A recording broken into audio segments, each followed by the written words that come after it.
Hey everyone, it's Tyler, host of the Tyler Knows Everything podcast, where the nose is crossed out because I always want to learn more. My guest today is Joseph Stevens Jr. He's a young entrepreneur out here in Southeast Texas, and he is getting that bread. Please welcome Joseph Stevens Jr. Tyler knows everything. All right, everybody, we're back again with the young entrepreneur. Those are my favorite because they wake up every Monday morning excited about the week, where other people wake up and they're dragging, they don't want to go to work, but you probably love Mondays. Oh man, Mondays are fine because, like you said, I'm not having to wake up and go to work. I'm going to work, which is a different aspect of me. So Sure, yeah. I love it.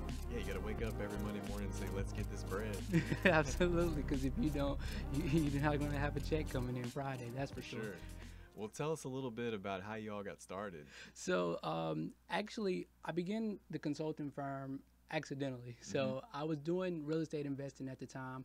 My dad had gave me some startup capital to start the investment firm.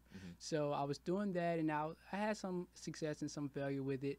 But I knew that it wasn't for me all the way through. So I was in graduate school at the time, so I'm studying for graduate school, and I'm in it. So, and I remember my professor in undergrad, Dr. Shockey, he kept saying, "Joseph, you should do consulting. Joseph, you can do consulting." So I kind of like brushed him off, like, "Yeah, whatever, man. Like, I'll do what I want to do."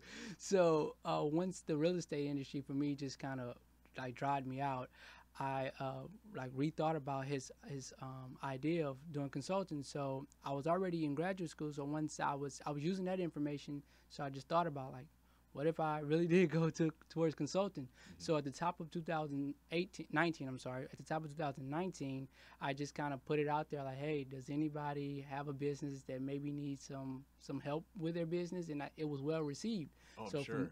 So from there, I just kind of took it as being very serious.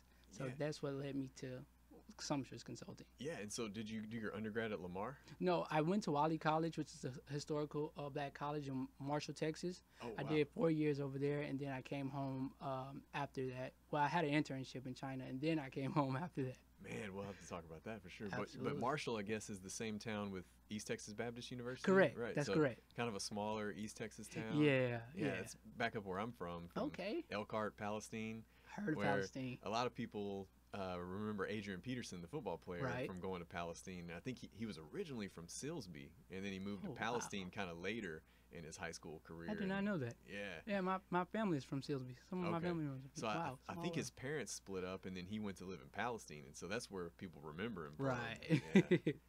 But did you end up doing graduate work here? Yeah, so I did graduate school at the Colangelo School of Business at GCU, but I did it online. Oh, yeah. Yeah, so it gave me time to like really sit down and sit with this business and learn more about it. So Yeah. And then how did you get the internship in China? So it was a part of this group called the National Society of Collegiate Scholars. So I joined that organization my freshman year in college, and each year they have an opportunity for students to go to China or Australia. So my mom was like, go to Australia, go to Australia. So I was like, if you can find something in the house that says made in Australia, I'll go to Australia. Yeah. She couldn't find anything. So I decided to go to China. I mean, of course, the business climate is just huge out there. So I decided to do that, and it was an 11-day experience where we toured Beijing, Hangzhou, and Shanghai, and it was amazing. Yeah, and then they've got Hong Kong, which is kind of like its own little. Right. So that was in addition to the trip. They did provide a trip to Hong Kong, but I was like ready to go home. Oh, okay. Like Yeah. I was ready. Yeah, there's definitely a language barrier over there because, from living in Southeast Texas, we know a little bit of Spanish. Right. We have tons of Mexican restaurants, and you can communicate just enough to maybe get by. Right. I mean, my high school had Spanish. That's pretty common foreign language around here. But, I mean, China, it's like symbols. Yeah, it's man, pictures, it's a whole different world when it comes to the language. And I was learning a little bit, but when I got there, I was surrounded by other English-speaking students, so Right. Oh, it's okay. kind of like Yeah, because you travel to Mexico, sometimes they know English too. Right. We're so close, but you travel to China, they don't know English probably. Yeah. We're so far away. Maybe in the business community because they're doing Oh, yeah, for international sure, business. for sure. There's many languages, but it always seems like some of those other countries know English, but we don't know their language. 'Cause Yeah. it's a little bit difficult. So sucks. learning symbols and things like that. So, yeah, I think the only thing that Australia makes is animals that want to kill you. Kangaroos and things. Yeah, they kind of just keep to themselves. They're not. I don't guess they're really known for a big export. Yeah, that's what I was thinking too. So I definitely Maybe tourism. Yeah, because people for like sure. to go to Sydney, Australia. Yeah. So what all the types of things are business owners looking for? So for the most part, what I've encountered is business owners are looking for ways to retain customers and grow their revenue, which that varies by industry, correct? So those are some of the things that I've noticed. And then another thing that I noticed is some business owners are not capitalizing on the way that they can retain their customers. I said something the other day about there's a new generation that's coming, and I don't think consumers are gonna. Providers are gonna be ready for that because they come with different trends and different buying habits. Right. So if we don't evolve with this trend, a lot of companies are gonna get left behind. I was reading the Washington Post the other day, and I noticed that Dressbarn, they're closing all their locations because they didn't keep up with what their consumers wanted. So it's going to be a lot more big retailers are going to be following that same trend if they don't keep up. Right. Yeah, the brick and mortar retail stores. Yeah. Because people usually get the misconception that Amazon is putting out businesses, but in actuality, there's lots of small businesses selling on Amazon as the platform. And so I think you just need to adapt and learn to use the tool. Absolutely. And take your business and make a wider footprint by selling things online, or at least having an online presence somehow. You probably deal with a lot of business owners that are from an older generation, and they may be spending advertising dollars on billboards, newspaper, AM radio. And so they probably look to you more for some of the trendier advertising, like social media, maybe viral marketing with videos and being clever. A lot of it's just telling your story.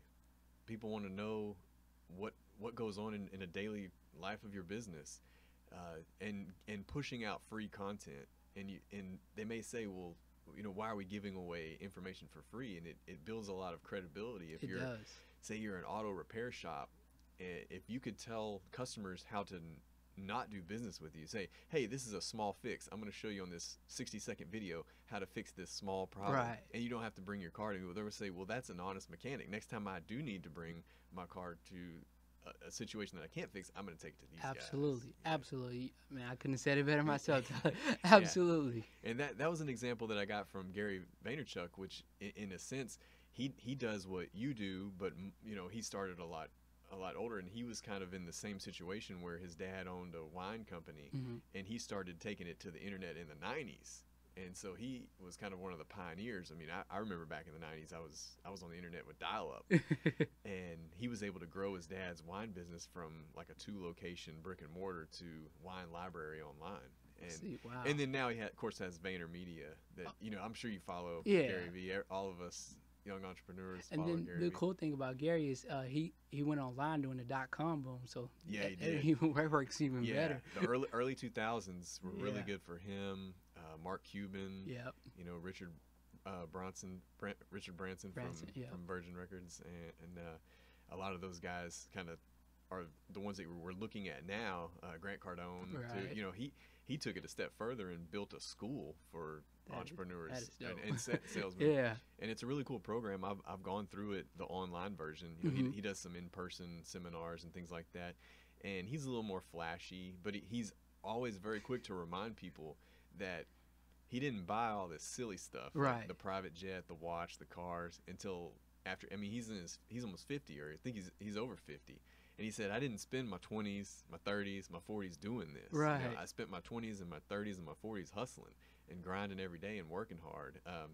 He's one of the guys that says, there's that book, Tim Ferriss, The 4-Hour Work Week or whatever, where he's trying to shrink his work week. And Gary Vee and Grant Cardone are the opposite of that. They're saying, no, you need to be hustling night and day as much as you can while you're young, so that when you get to your 40s and 50s, now you've got people multiplying your time for you. When you get busy enough, you want to have somebody under you that's hustling every day, that's hungry. So that way you can scale it back, and you might have a bigger family then, and you can enjoy. And that's the American dream of being an entrepreneur. I think the American dream has changed here recently. It used to be find yourself a big company, corporation, Yep. show up to your cubicle, 9 to 5, work hard, and you'll climb the ladder. And it's really changed because Yep. when you go to Yes. work in that situation, our generation is either unfulfilled, they're not happy, they don't feel like they're making an impact on Right. society, and sometimes they can't make ends meet. Sometimes those lower positions that are entry level, I mean, you can't afford an apartment if you're in a bigger city. Right. You know, maybe in Southeast Texas you could. Our cost of living is really good out here, and the housing market's been good. But, you know, if you're in San Francisco, New Oh York, boy. yeah, Yeah. and you're making 30,000 a year, I mean, you're gonna have to have roommates. Yeah, probably. 'cause that's pretty tough to live off of. I was actually telling my mom something along the lines of that yesterday when we were talking about the demand for jobs. But my generation is coming, and we saw their generation work like very long years and hours, and they get to this point of retirement, and they're like, your back is hurting, things are Mhm. starting to ache on them, and we're Right. like, well, I don't think I want to go that route necessarily. Yeah, I think that you have to use technology as a tool. Oh, yes. To work smarter, not harder. And you know, we're still going to need those trades. Yeah. We did see a big influx of college degrees, Right. kind of outweigh the trades, and so the trades are going to be very demanding in the next few years, I think, because think so, so too. many people went the college route. And I talked about this on another podcast, that you kind of have to be smart and outweigh the debt versus the reward. Right. You don't want to go to a private college on all student loans if you're going to be like a public school teacher, for Right. example. You want to try to evaluate your career versus the cost of education. Absolutely, absolutely. That's very important because you have to pay those loans back eventually, and you Yeah. don't want to like probably have to work till you're 65, 70 just to like live debt free. So I see Yeah. exactly what you're saying with that. What was your experience with that going through college? Did you get some scholarships or kind of pay as you go a little bit? So it was a little bit of both, Yeah. and I think my sophomore year in particular, or my junior year in particular, I got a scholarship, the Tom Joyner Hercules Scholarship, and they awarded me. So that was pretty cool. It was like they announced it on the nationally syndicated Tom Joyner Morning Show, so that was pretty cool. I was happy to have that scholarship. Yeah, for sure. And that definitely helps out a lot. Oh yeah, and it helps to do a combination of all those things. I think if you can get scholarships, pay a little bit as you go, and then maybe loans if you have to. You know, a combination of all three. That way, it spreads it out a little bit, and it's Yeah. not just 100% loans or 100% paying. I just wish that that they would begin teaching these things to us at an earlier age. So like when we get to 18, we already know what to expect. Yeah. Because we don't learn about student loans and FAFSA and all of these things till you're 18 and you're Right. knocking on the college door. Yeah. And then they make you, at an 18-year-old, take out all these student loans when you just basically went 14 years or 17 years of school for free. Yeah. And all of a sudden you have to pay like, whoa, wait a minute. And I remember the way that they sold the student loans was basically like, you don't have to pay anything during college. Wow. You don't have to pay anything 6 months till after you graduate. You're going to have a job by then. And they really make it Yeah. attractive sounding. What they don't tell you is that the government has you basically for life. Because life. you can even file bankruptcy, which, you know, nobody wants to do that. But Right. even if you do, your student loans aren't included in At the all. bankruptcy because you're not protected by that. Right. So. I read that actually. So yeah, that's funny. But I remember, you know, my senior year, the counselor would gather all the seniors together, and it's overwhelming information Right. that they could definitely share with us when we're freshmen a little bit, and maybe with our parents, because of course when you're a freshman you don't care about At that. all. You're wanting to try to see who you're taking to the dance, Exactly. worried about the weekend, worried about sports. And yeah, I regret not taking those dual courses where they said, hey, you don't have to take high school English, you can take college English right now and it'll count for college. And I'm like, no, I'm having a blow off senior year.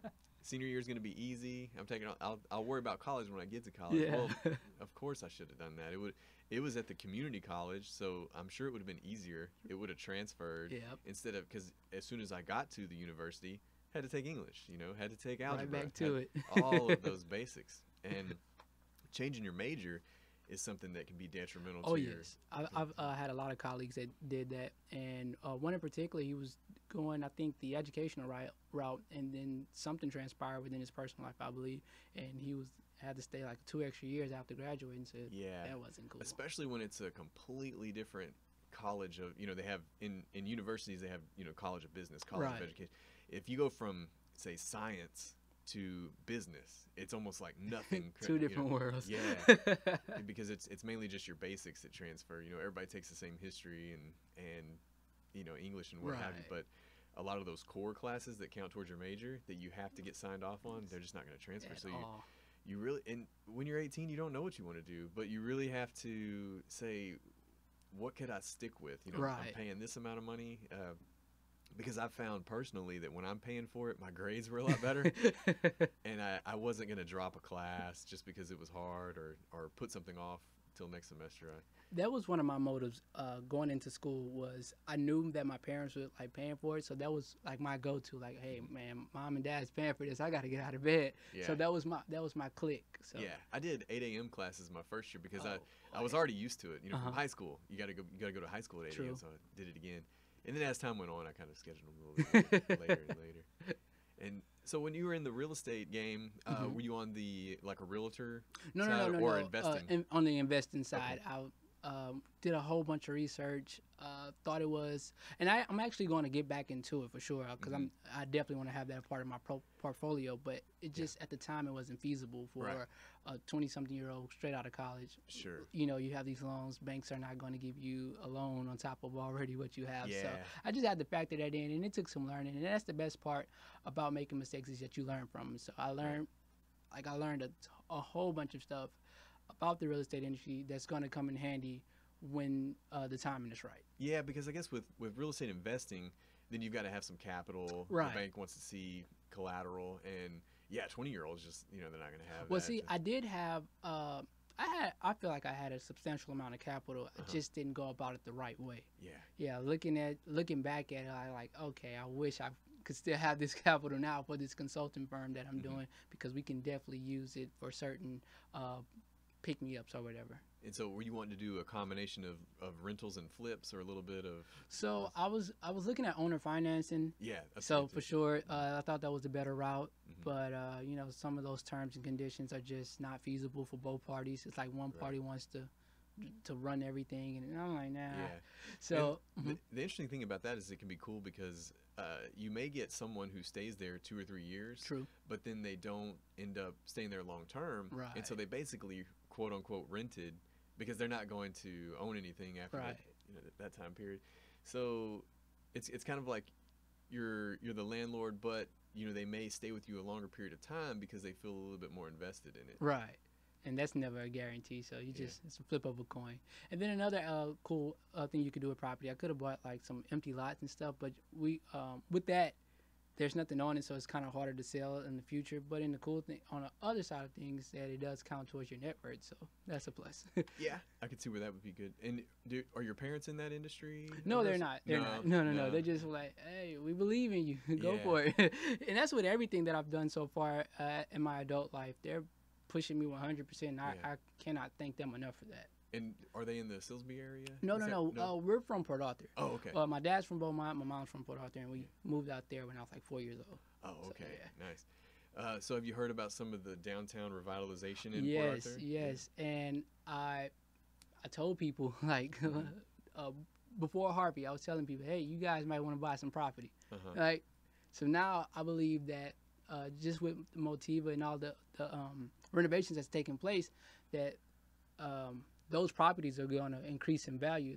Even those empty lots around that area is going to increase in value. So, yeah, because with the amount of people they're talking about housing in that administration building for Motiva downtown, that's going to be so many employees that they're going to want somewhere to go on their lunch break. Absolutely. They're going to want something to do after work that's, you know, kind of in walking distance or close by. Yep. So I think that hopefully that developer will start to slowly improve other properties as well, and people want to invest. I mean, definitely, if there's a cafe that could be next door, I mean, that would be awesome for. I'm telling you, man. So that's a great business opportunity for people who want to move in that market. I mean, it's coming. And I think Port Arthur's similar to Beaumont with regards to downtown, is you can pick up an older building, you know, for a fairly reasonable price now, and usually there's some tax incentives.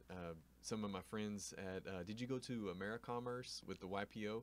That was the one that's at the top of Edison Plaza. I did. And they had the really cool game room. That was dope. So they bought a building in downtown Beaumont that's a 2-story built in like the late 1800s, Uh-huh. and they're going to renovate that. Well, they got to go before city council and got approved for a big tax credit, Oh, wow. or a tax abatement. They're not going Uh-huh. to have to get a significant discount on those property taxes because they want to incentivize the revitalization. Because although they're moving out of Edison Plaza, they're going to have no trouble filling that space. Oh, yeah. Edison Plaza pretty much stays full with tenants, so they're excited that they're renovating a 1800s building and kind of bringing it up to code. They're going to make it look modern because that's their style. Right. And it'll even have some co-work space where they have cubicles and desks that other companies can come in and rent Right. space. And That's really a big thing that I see that the city, like Port Arthur, Beaumont, the Golden Triangle in particular, is kind of lacking, that we see San Francisco and Houston and other major cities have. And I was like, wow, this could Yeah. be good. I got a message on LinkedIn the other day from a guy. He works at a general contractor, and he said, "Hey, I noticed that you're into science and technology. I think you would like this place called Dallas Workspace that I visited up in the Dallas area." And it's they're pretty much all nonprofits, and they're kind of like little franchise nonprofits. And what it is a workshop of pretty much every kind of tool you can think of. Oh, wow. Electrical tools, and then even some big stuff. Like lathes and CNC machines, and basically where you can create anything you want to. If it's a project you're working on that's for art or mechanical, what have you, and you basically have a membership. I think with the example in Dallas, it's $60 a month, and you can come in and have 24/7 access to all those tools and classes and seminars on how to build stuff. So say you want to sell something on Etsy, and you're an artist, and you can't really work out of your house, Right. and you need the tools, you don't want to spend the capital for a space, you could just set up shop in there, and that can be your workplace. I like that. And you have other people next to you that may know how to do stuff that you're looking for. If you're into painting but you don't know how to weld, and you might need some sculptures or Right. something like that. I don't know, there's so many different things you could do. And they even have what's called a reduced membership, where it's like half price if you're recently unemployed and you're trying to get back on your feet, or if you're you can qualify for it where it's cheaper. So he was kind of interested in starting one down here, and we were going to meet. We haven't met yet, but I wanted to learn more about it, Right. and see So what it takes to. what I picked up from that model, and just models in particular, is that businesses are selling convenience now. And we see it even with the real estate business. Like what you just said, we're paying $60 a month. We see it with Amazon. Like these subscription-based platforms are really taking over, because it's a great way to keep revenue coming in if you're a business owner. So it's like the same thing as rent, but they're making it with nominal prices. So that's even cool. Like convenience is the way to go. It's the way of the future for maybe the next 2 or 3 years. We don't know. But I definitely can see that trend coming along with Amazon Prime and all these other subscription-based companies. It's convenient. It's the same thing I have going on right here with this podcast studio. There's about 5 creators that have different shows, and A to Z is the primary owner of this space and all the equipment. And so we're all paying a monthly membership fee to use the equipment anytime we want to on a shared calendar. And so the decorations is kind of all them, Right. but we get to come in and produce our own content. And that's dope. It gives you guys a platform at a very competitive rate that you get to put out your stuff. So Yeah, that's because dope. if each individual podcast had to rent their own office, then that's more overhead for each one. So Right. we're all kind of sharing the cost a little bit, and it definitely helped get my podcast off the ground. So I appreciate that from the A to Z podcast guys. Give them a shout out. But we all want our own space one day, so we can kind of have our Absolutely. own flavor. And that'll But come. I think so. Podcasts don't make any money per se right away. It's just like having a YouTube channel or something. Right. You have to really get your views and listener base up high. But the way you can offset some of those costs is sponsorships. And True. I haven't asked for any sponsorships, but just this last week in my direct messages, I had a former guest that was on here, Ty Kudrain. He said, "Hey, I want to sponsor your monthly membership." So boom, there's that expense that I've normally had for several months has already been, Wow. it's Congratulations with that. yeah. That is, So even just breaking even wow. helps out a lot. Yeah. It's one thing less to worry about. And, it came about because he said, "I really believe in what you're doing and the content that you're producing." And so without even asking for it, it just kind of fell into my lap. Perfect. Yeah. Are you familiar with the book Think and Grow Rich by Napoleon Hill? I've heard of that one, but I haven't. So it's a dug really into good. it. It's a really good book, and one particular part of the book, he says, start with what you have, and the resources will come to you. So when you just told me that, that just made me like automatically think of that piece of the book. Yeah, so and that's dope. what made me think of kind of crafting it in that way was how Facebook got started. Where when Mark Zuckerberg created Facebook in a college dorm with his buddies, Right. just at Harvard, he didn't know what it was going to turn into No. today. He was just in trying to impress girls back then, and he grew it into something without advertisement. For the longest time they didn't want any ads. He didn't want anything like that. He wanted it to be cool. Right. So when I started my podcast, I said I just want to produce good content. I'm not going to ask people for sponsorships, but I said maybe after about 10 episodes, I'll kind of put the feelers out there and say, hey, if you'd like to support this podcast, here's a Patreon, but we're always going to be here for free for everybody. Right. Well, just from producing quality content, things kind of come to you, and people want to be a part of that growth. So that was really cool. That is it really happened. cool. And that it happened so early too, because this coming Saturday will be episode 7. Wow. Yeah, so I'm just kind of, you're on the ground floor. Wow. So, man, yeah. That's what I'm talking about, man. Congratulations with that. Oh, for real. thanks. Yeah, and it's a great platform because you have to be known before you're needed. True. And so people Very they're gonna see you on this podcast and learn more about what you do. You're gonna get messages, and it stays out there. As soon as I click publish, it's global. Somebody could be in another country and they could listen to it. And so it's a time to be alive that's never been possible. Before you would have to go to a radio station and pitch them an idea and say, hey, could I have this radio show? Right. And they're going to say no, and other people are going to say no. We don't have anybody telling us what to do with this podcast. We can say anything we want. We can produce the content, and the listeners decide if it's good or not, if they want to continue. Absolutely. Yeah. Absolutely. So it's fun for young people to dabble in with businesses also having a podcast, and what I love about the A to Z studio is the quality of with the microphones and the equipment and the video, because there's a lot of people out there starting a podcast on their phone, and Right. it just it's a little clunky. It doesn't have the production value. Here it's we've got sound dampening walls. I mean, it's top notch. It is nice in here. yeah, it's a cool little hangout spot. So what's the big thing for you? We're halfway done with 2019. I'm sure you set some goals in the beginning of the year. Where are you in line with some of those goals? So, so right now I was in the process, or my goals were to begin networking like heavily, and I have to owe a lot of that to Arlena Broussard, the owner of Heavenly Hands Massage and Body Works. Okay. Because I reached out to her when I started this consulting business, and I was like, hey, I have an idea. I want to start helping business owners. Would you be interested? Basically just asking her. She was like, hey, I know just the thing for you. Like, come with me. And from that, she literally took me under her wings and just showed me all of these networking events and social events that take place in Beaumont, Port Arthur, and the surrounding areas. So with that, my goal was to begin networking more, and she has helped me cover that goal in words I can't explain. And so I know from personal experience that you're in Southeast Texas Young Professionals. Correct. Tell us about some of the other organizations that you've gotten involved into. So I joined H&A, which is the Healthcare Networking Association that we meet once every Thursday, and that's a pretty cool group where I get to meet with people in the medical field because I don't know about every industry. It's next to impossible, right? Mm-hmm. But I can put myself out there and put myself in position to learn more about those industries. And like you said, it's better for people to know about you before they need you. Correct. So I'm just putting myself in the way of opportunity before I'm needed. Yeah, at H&A, I think I get emails from Kim Harris. Right. Yeah, Kim is at Lumberton Family Funeral Home, and she's another real powerful networker that's involved in a lot of things. Kim is amazing. And super nice. It's great to have people that are just nice all the time, that have positive energy like Kim. She is definitely one of those people. I met with Kim. She literally reached out to me on Facebook, and she was like, hey, I know some people that might be interested in what you do. Can we meet? I'm like, absolutely. And from that, that was my first real encounter with Kim. And like you said, she's a sweetheart, man. Yeah, there's always a few friends that you can count on that will like your posts and share it. Oh, yeah. And I always tell people that when you have a friend that started up a business, you may not be able to help them financially, but you can help them tremendously just by sharing a post. We're gonna try to advertise our side hustles and businesses, and click that share, smash that like. That's all you got to do. Yeah, it's very simple. Gains traction. Yeah.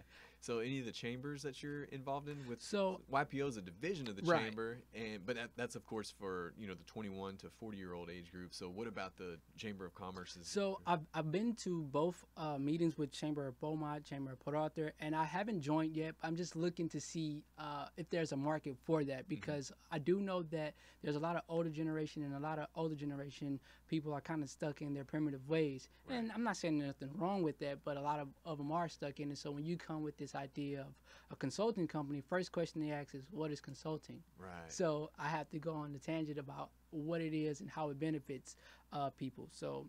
And most of those decision makers and business owners, they're probably 20 to 30 years older than you. Right. So they look at, well, they've got this experience. What's your experience? I'm sure you get that a lot. And Right. my theory is that if we network very hard with the Southeast Texas young professionals, we're going to grow up together, and we're going to become those guys Right. that are in the chamber, that are the, quote unquote old guys that know each other and do business with each other. Right. And that's what we want to do. So we're meeting each other now when we're in our 20s and 30s and growing up as a generation together, doing business. Absolutely. One day we're going to be those decision makers. We're going to be the owners of companies that Absolutely. are getting Absolutely. presented to us. Yeah, I think the Port Arthur Chamber is very active. Oh yeah, they are.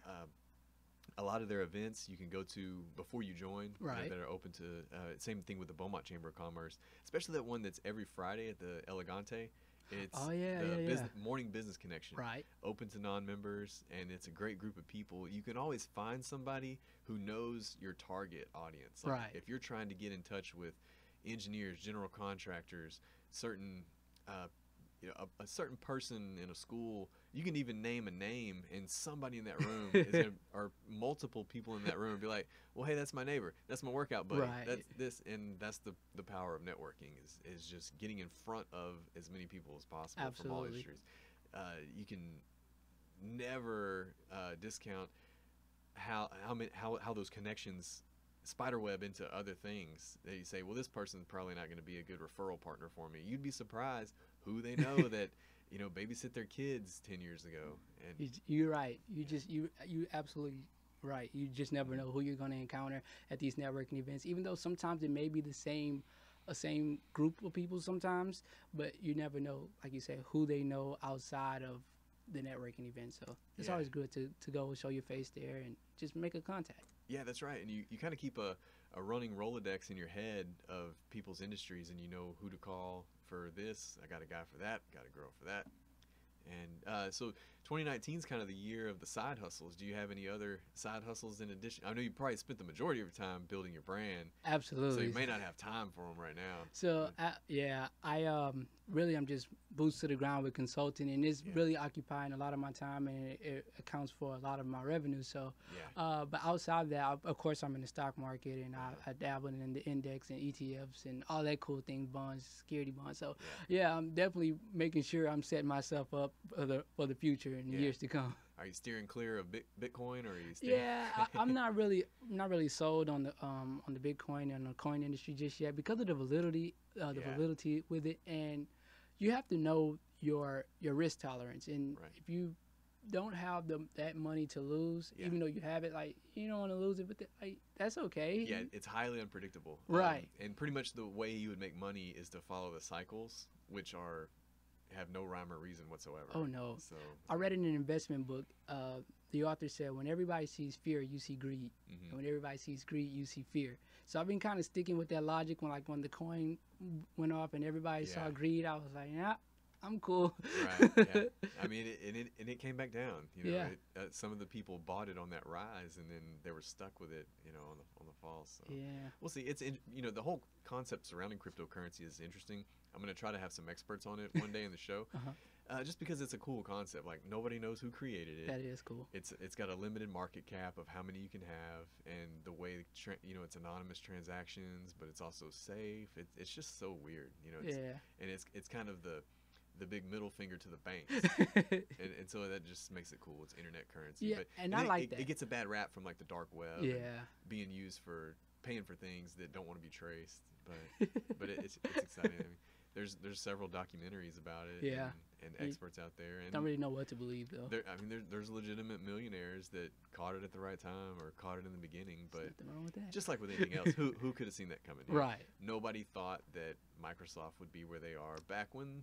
Right. And what the funny stories are, those stock options that employees had early in the days, like a receptionist that's a multimillionaire just because they had a little bit of stock, because your part of your retirement is might be shares of the company. And just imagine, like hold it. The janitor, Everybody. Yeah. I was telling my dad yesterday that I was reading. I read a lot, so I was reading about the Dow Jones Index and how like in the 1980s it was worth like roughly $800, and now today it's trading for like $25,000. I think it topped 26 today. I'm not sure, but they're predicting by 2020 that it'll reach 30 grand. So I'm like the power of long-term investing, and if you bought just one index of the Dow Jones, you'd be sitting on like $25,000 today. Yeah, that's right. Yeah, it's amazing.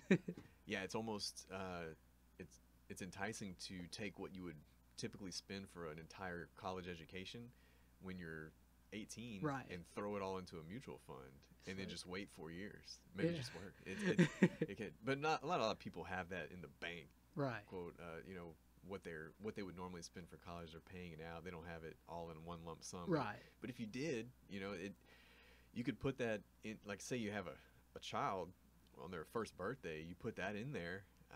They're kind of set. And what's amazing is that none of us really do that. Right. We all know the recipe. We all know what we would teach our younger self, but somehow it doesn't always translate. It's just life. Right. Life happens. I feel like for that topic that we're talking about is we don't learn these things like 3 and 4 years old. So we kind of learn these things when we're already in the situation of student loans. So like you're already past 18. So like it was somebody's responsibility to kind of tell you those things. And normally, like the everyday family is probably not having these conversations at dinner. They're not having these conversations when it comes to birthday parties. When you get money for your birthday, they're like, hey, go buy a toy, you go buy a shirt, you go buy shoes. Yeah. Nobody telling you put this in, buy a stock or anything. So yeah, just randomly, my 10-year-old son, he got a $100 gift certificate from a drawing like at Nature's Federal Credit Union. And so he's all hyped up. We're going to the bank and he thinks he's going to get $100. And I say, no, like they're giving you this because they want you to get an account. Right. So we're going to get a savings account. And so he's like, well, when can I get it? I was like, well, you're not. We're just going to, we're going to add to it. Like, I'll match it for you. I'll put it in there.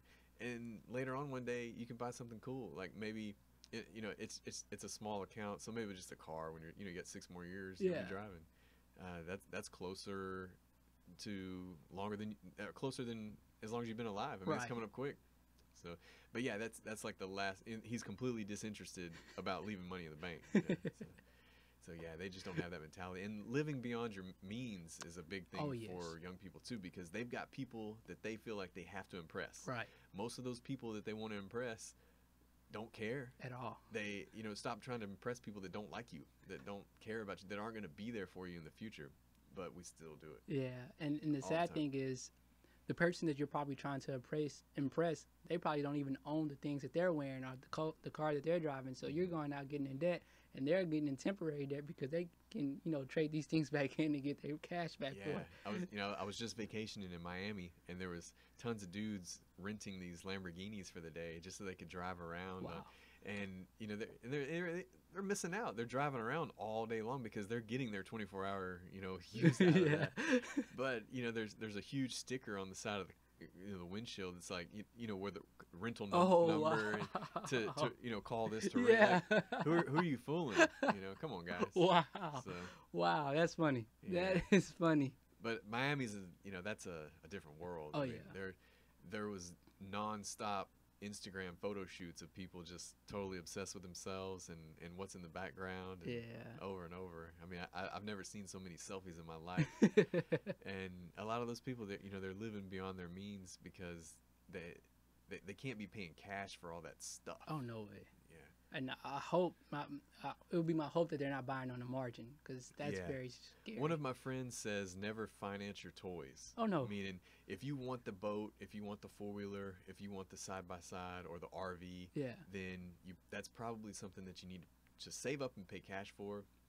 do a little side hustle, do some side projects. There's so many side hustles that you could do these man. days, and it's really fun. To me, it's a challenge because I do the same thing. I do lots of different side hustles. So, you know, I try to see what I can do to offset that. I'll say, okay, I'm not gonna spend any money on groceries this month except for what I made extra, you know, Right. and see if I could do it and things like that. Or if I'm gonna buy X, I'm gonna use this separate account. So I Right. try to play little games with it, make it interesting. Yeah, and that's a good take on it because you're forcing yourself to think outside the box. So that's really cool method. And 100% I'm not perfect. You know, I do no. the same thing where I, finance some furniture because I need to fill a room, Right. or finance a car. Obviously, there's some stuff that me or you, probably never gonna pay cash for, Right. or a home or something like that. Yeah. But you can get a little closer each day. Especially if you're in a position to put a specific down payment, like 20% down, 30% down, then you can kind of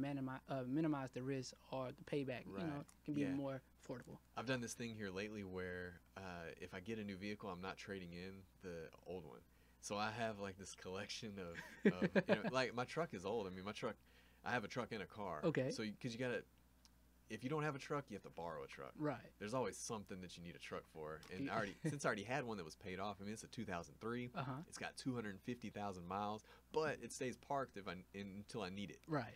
I only use it for truck stuff. I don't drive it around every day. And it's it's paid off. It's got low, minimum insurance. Yeah. So it's not really costing me a whole lot to have that truck. And so then I'll just get a new car when that car's paid off. Keep it and just. I mean, when it gets to be overwhelming, of course I can sell them off, here or there. But it's just inevitable that you're gonna have vehicle problems or need this and need that. So I just started keeping them. My dad told me something that that my grandfather told him was that sometimes a car can take you from here to wherever you want to go, and sometimes it can't take you out of the driveway. So you just never know. Mainly because they've gotten so expensive, Yeah. either a couple years old or brand new for sure. And the trade value of an older car is just so it almost seems like it's worth it to have it rather than trade it in. And it just, I mean, it kind of goes into oblivion when you trade it in for a small amount. Right. And if they're a good salesman, they're probably working the angle on that trade in anyway. Easily. So to me, it seems worth it just to hang on to it. Yeah, I mean, that way you won't have to go out and buy a new vehicle. You want to move some furniture, you got it. You don't have to. Kids that are coming up, daughter's 13, so she's learning to drive on the car now, and when she turns 16, you'd like to get something new for her, but just in case, you don't know what's going on in your life. Then, well, hey, I've got the old car. And I'm pretty sure you'd rather her like make some bumps and some hits on that thing than something new. When I say new, I meant like new to her, like a Jeep that's several years old. Because buying a brand new showroom car for a 16-year-old, I think it's just crazy. Even if you have the means to do so, you can still get them something that's safe and reasonable that's a couple years old, because they're going to back into something. Oh, yeah. It's going to be a mailbox, the garage. It's going to be your car, something. I mean, it's inevitable. Yeah. And even more nowadays, because you tell them not to text and drive, but they're going to be doing it. They grew up. They were born with cell phones. Absolutely. I made a joke the other day. I was saying that my generation, we were like literally placed in front of a computer like at 4 years old. So that's what we know. So like with this generation, my nieces and nephews, we see them with like 2 or 3 years old with working an iPad and tablet. So and they're good at it. Oh, are they? Yeah. So with me, my first cell phone would be the first year of college. Oh, and it was, cause I'm a little older, and that would be like the bag phone that was like keep it under the seat in their car. It was basically a car phone because you didn't take it with you. So with me being in that generation and you being like, do you have any funny questions that you want to ask, or anything you're curious about business or how we did things back then? I would love to. So like I know, so I feel like my generation is a good blend of both. And me as well, because I didn't have that at your age or growing up, but obviously you see me now. Right. You see my social media game, and so we're on the kind of the same level there. Right. But I didn't grow up with it, so I feel like I'm a little bit of a hybrid of it, and you as well too. Yeah, because like I remember the fax machine, pay phones, cell phones, beepers. Like I'm 25, so I feel like I had a good blend of both. Yeah. Yeah. So we may not be as far apart as you think, but I was just curious if you had any questions about how we did things back then. with the 8-bit Nintendo and the no cell phone. Well, well, see, that's the thing. Like my dad, they had a Nova, and we had like that same phone that you were talking about that was inside the car, and it was like this big black thing, and you just pick it up and CB radio. So like I feel like I have like a good mesh of both. Yeah, I had the landline in my room where I had my own number, but it was still a landline, and the answering machine. You know what? Remember? Who has an answering machine nowadays? Who has a landline anymore? I still get forms these days that have, you know, home phone separate from cell phone, and I'm like, I gotta write my number twice. It's so impractical to really have a landline unless it's tied to something like a security system. Or I've fallen and I can't get up. I remember a few years back. I think it was Time Warner. They were trying to kind of like give the landlines away. So if you had internet, they were like, hey, take this landline. You have to have it for like X amount of years. Yeah, basically, if you get TV and internet, they kind of just throw in the landline for free. Trying to get rid of them. And like, we don't need those anymore. Yeah, I mean, I got the house I'm in now, I bought it in 2006. Mm-hmm. And it has the landline, and it's never been hooked up to anything. See? Yeah, and that was 13 years ago. Yeah. So now, I mean, it's just a foreign thought nowadays. Yeah. I mean, I'm wondering if they even have them at Walmart. There used to be a whole aisle dedicated to them, and you would check them out. The lights, the clear one, the duck. I mean, all kinds of the Snoopy. I think maybe for like business purposes, they might still sell them.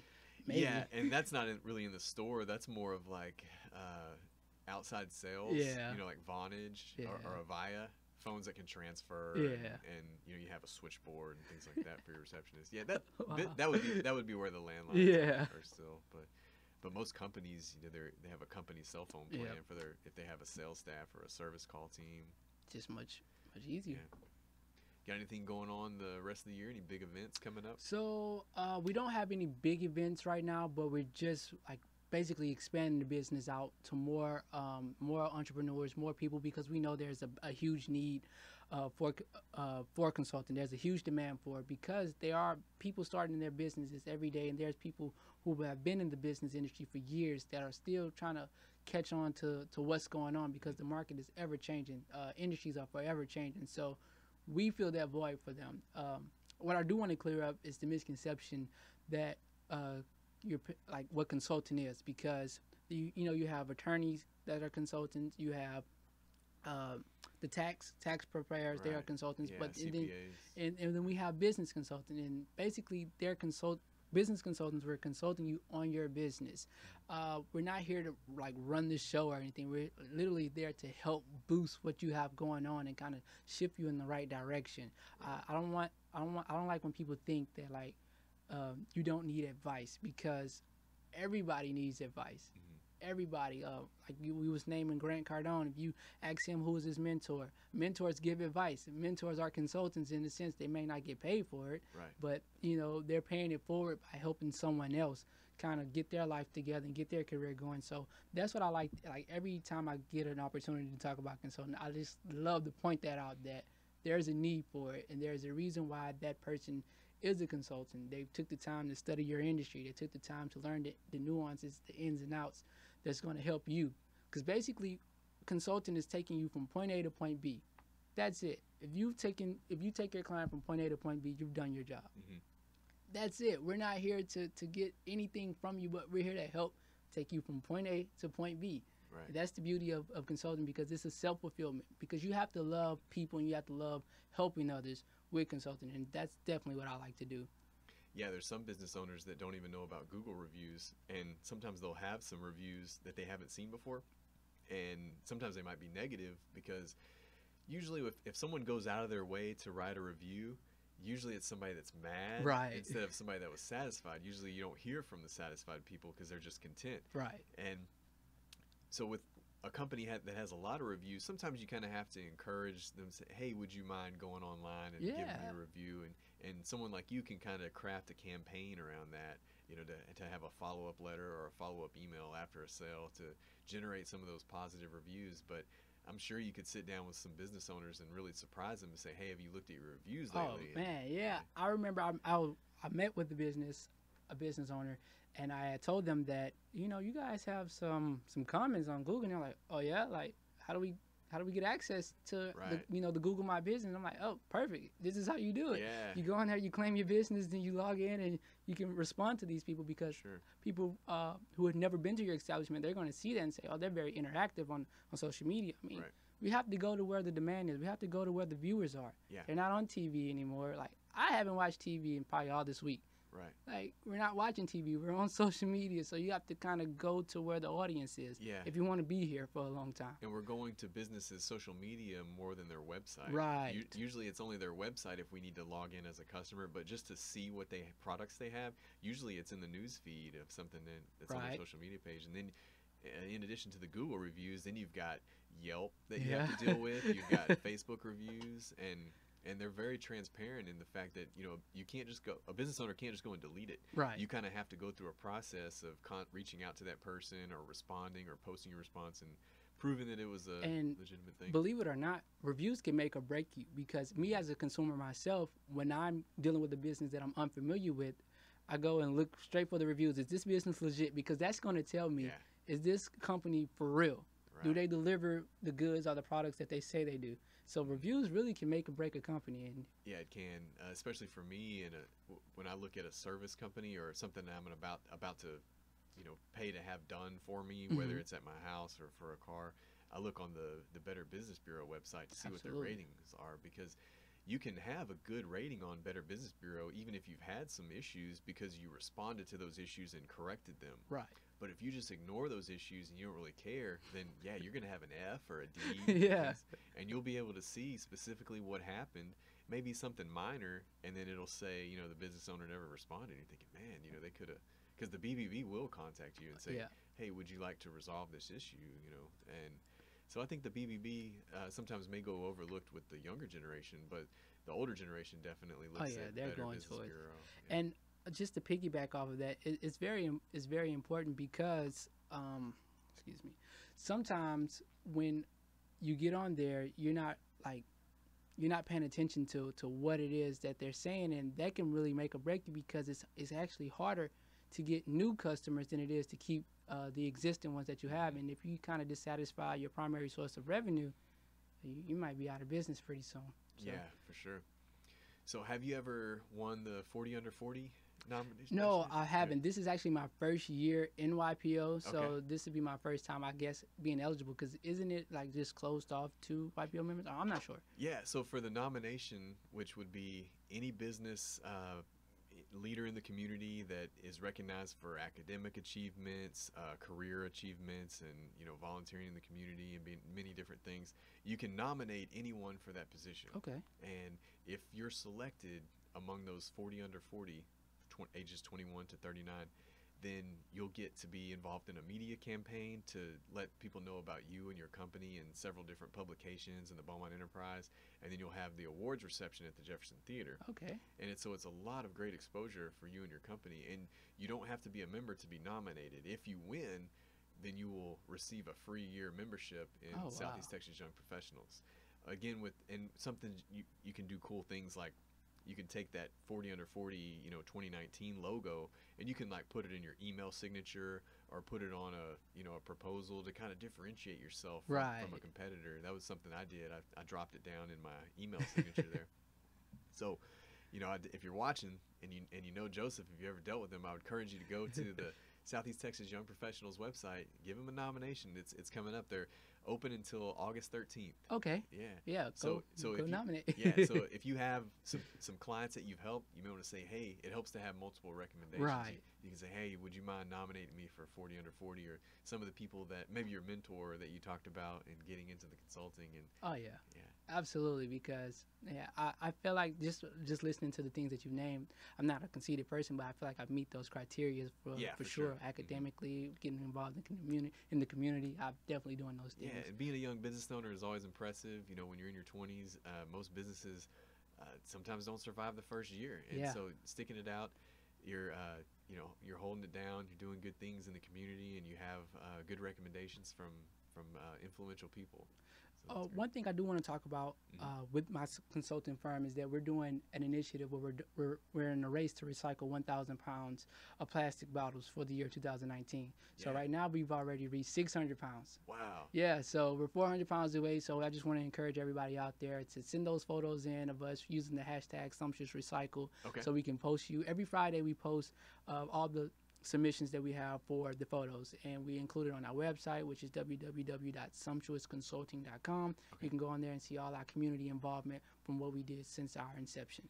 But I definitely want people to just start recycling. This is an easy initiative to get behind, like literally just collecting those bottles, plasticware, going to your recycle bin or dropping it off to us.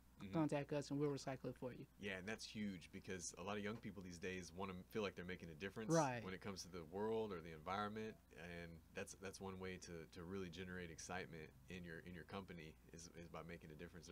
There's so many cool companies out there that they'll turn recycled bottles into like a plastic bracelet, Yep. and then they sell the bracelet, and those funds go to efforts of retrieving plastic from the ocean. And Right. there's so many cool things. And the cool thing about getting behind something that comes as like totally caught me by surprise. I met with a lady and she had noticed that our recycling efforts, she had paid attention to what the company is doing. And she said, every time I see a plastic bottle, I automatically think about your company.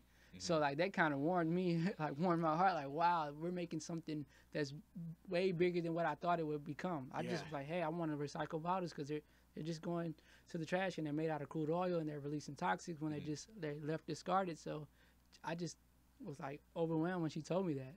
Yeah, it's great to have an initiative. There's one that I've been wanting to start and try to get going. And if you notice, there's a lot of charitable organizations out there that Right. help the elderly or that help children or women, but you don't see a lot for men that are in need. Right. And sometimes there's men out there that need to get a job interview, that need some career training, and they did it online. It was kind of like a day though, like a one day thing where you have like a suit drive, and you're trying to get suits that don't fit you anymore, and then help with resumes. So it would be for men in need that need a suit to go to a job interview, that need help creating a resume, and that may need a little bit of consulting basically on this is how you should approach a job interview.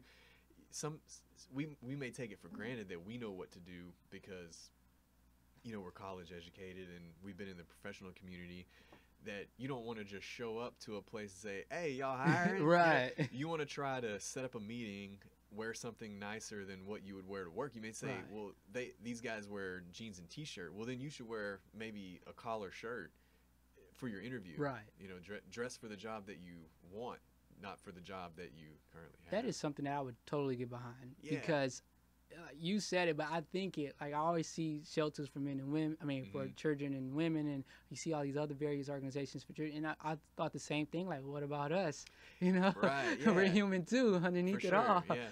And it would just be cool to have a collection of suits Right. of all sizes just kind of ready to go, and then several men from the business community that say, hey, could you help this person out with a resume and show them how to prepare it, and then you can be a reference for them. Right. They may not have any references. I like that. If they've been unemployed for a time, and hopefully you can get them into something. So it may be something in my spare time. Of course, we Yeah. all say that. We don't have much spare time, but you connect with people that can help with little bits and pieces Right. and things like that. I So, like that idea though, for sure. yeah.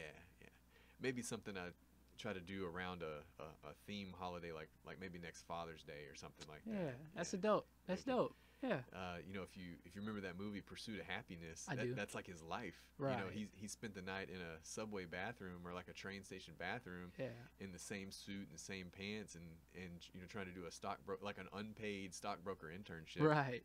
selling the X-ray equipment on the side, and man, it was his hustle that paid off. And he has the real life guy, because it's based on a true story. He showed his index fingers because he cold called and dialed so many phone numbers that he has like crooked fingers. Wow. And so what a story. When he finally made it big, his desk is an airplane wing of like a smaller plane. So he can kind of it's just, people do cool stuff when they make it. Amazon was started in a garage, and he couldn't afford a desk, so he used a door. And so it was basically a door laying on its side with the doorknob. And so when he first kind of made it big, Jeff Bezos, all the desks in the company had a doorknob sticking out to kind of remember the story of Yeah. where they came from. Remember the process. I don't for think sure. he remembers where he came from now. Man, I mean, one of the first companies with $1 trillion valuation. That's and amazing. Paid has like zero in taxes. That's amazing, and right? and they pay taxes in the form of payroll tax Right. and property tax, but on the income tax Yeah. for a business. I feel like they It's- just probably did like a lot of charitable contributions, you know, Mhm. to kind of cut those and deficits. well, he has so much money now. He's having to figure out what to do. He started a space agency Right. for fun, so just billions and billions. And kind of the controversy with that is that there's warehouse work because Amazon is basically lots and lots of warehouse work. Right. And some of those warehouse workers are walking like 15 miles a day, and they're worn out.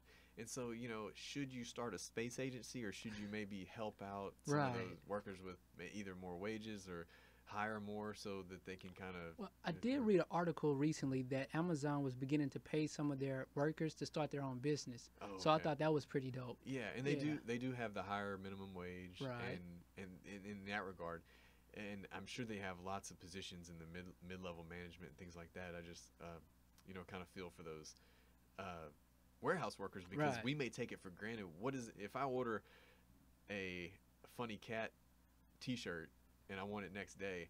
What does a human have to go through to get that To to get- me? yeah, right. Because I just sit back and watch And it just come- wait for it to come in, and- right. And it just magically happens. But a human might have had to walk a mile Yeah. around the corner. You to just find never it. know. Yeah. Yeah. I don't know. Well, man, let's wrap this up and tell everybody where they can find you Okay. online. I'm sure it's like 5 different places. So you can find us at www.sumptuousconsulting.com. You can go to Facebook/Sumptuous Consulting. We're on Instagram at Sumptuous Consulting also, and we're on Twitter at SUMP Consulting. Yeah. We're on those platforms 24 hours a day, 7 days a week. You can contact us. We're open 9 a.m. to 5 p.m. Monday through Thursday, and 9 a.m. to 12 p.m. on Fridays. We are a great consulting firm. We work with you shoulder to shoulder. Everything's transparent with what we do, and our goal is to whatever you envision your goal becoming, we just want to help you get there. Yeah. It's that simple. For someone who's starting a business, someone who's in business, or Existing someone business. who's Right. No matter the industry, we have a consultation where we sit down, we meet with you to see if we're even a good fit for your company. We just kind of get to know each other, get familiar with what it is that you guys are trying to accomplish, and from that, we agree to begin consulting, and we take it from there. Yeah. Have you noticed that Twitter seems to be bigger in other cities but less in Southeast Texas? Do you get much traction on Twitter? I do, and I have the company has a few loyal followers that Okay. are like always like click some stuff and retweet some stuff, so that's pretty cool. But I do see like the disconnect, so we just probably allocate more of our marketing dollars to Facebook and the Instagram scene. Yeah, it seems like in Southeast Texas, Facebook would probably be the most traction. Right. And then Instagram for the younger crowd. But Twitter, it's just like, I'll run into people and, ask them about Twitter, and they say, well, they don't even have a Twitter. Right. And it's like, but they always have a Facebook, and they may have an Instagram. But the cool thing about Facebook and Instagram is that they're linked, so if you Yeah. spend your marketing dollars on one, it shows up on both platforms if you have a page, so two Yeah. for one. Yeah, that's right. Yeah, and it's important to, leverage the tools of the professional page because you see, and this is probably something they learn from you is you'll see a business that set up a business page under their personal account. Right. They can't do any advertising, and the Right. algorithms are all different. So Yeah, that's a big thing. And like when I say the word algorithm to some of these, business yeah, owners, that they're probably like, went over "What their are head." you talking about?" Yeah. So I just like to show the wealth in consulting. So like, yeah, and it's important to know how those algorithms change. oh yeah, because constantly. Facebook wants to put things that are cool and Right. relevant. So if you have too much text in your picture, It will it not. won't get approved. Right. Because they would rather you put the text in the post and then have a picture that's kind of enticing Right. to look at and engaging. So that's Absolutely. why you may see, a yoga studio have a picture of somebody doing a pose in the sunset, and then the details are actually in the Right. in the post, not on the picture. Like And you then- would, you're flipping magazines. Right. It's the opposite of that. You got And to piggyback off of that, sometimes business owners can put too much content within the post, and you're automatically kind of intimidating the consumer because they'll look at it and say, "Oh, that's a lot," and they'll just keep sliding. So you want to minimize that too. Have you ever seen those websites that have literally all their text on the front page, and you're like, "Whoa, that's a little bit overload, like too much." And it's just they kind of wanted to tell everything that they have right there in front of you instead of kind of segmenting it out and having the different links. You're correct. So, yeah, lots of different trends, exciting things. Well, thanks for coming on. You're welcome back anytime. And I quit saying I wish you luck. I started replacing that with I know you're going to do a great job out there. Oh, yes. Because I don't want to leave someone's career up to chance. Right. I want to speak positive vibes to you, and there we go. So absolutely. So I know you're going to do great out there, man. You too, man. And thank you for having me. Thanks for listening. Have a good rest of your week, everybody. All right, great episode, Joseph. Thanks for coming on. And always a special thanks to Ty Kudrain for sponsoring the studio costs for the month of August. You can find me next at the Legislative Lunch. It'll be Thursday, August the 22nd, 11 a.m. at the MCM Elegante Ballroom. There's going to be every major politician from the Southeast Texas area in that room. You'll have access to them. You can hear what they've got going on, talk about the big plans for Southeast Texas. We've got a lot of development going on, and rub some shoulders there. So we'll see you next time. I'm Tyler, host of the Tyler Knows Everything podcast, where the nose is crossed out because I always want to learn more. Have a good rest of your week.